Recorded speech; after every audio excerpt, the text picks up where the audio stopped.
There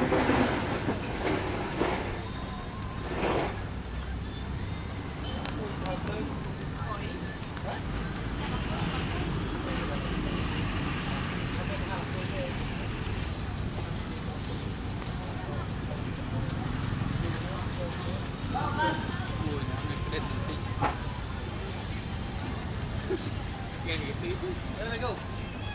Sorry. Tara. Take the house.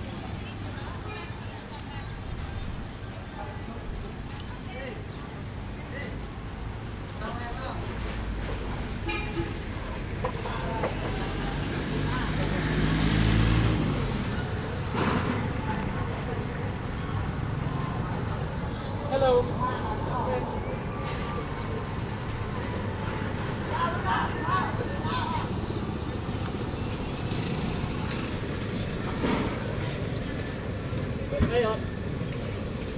Mặt này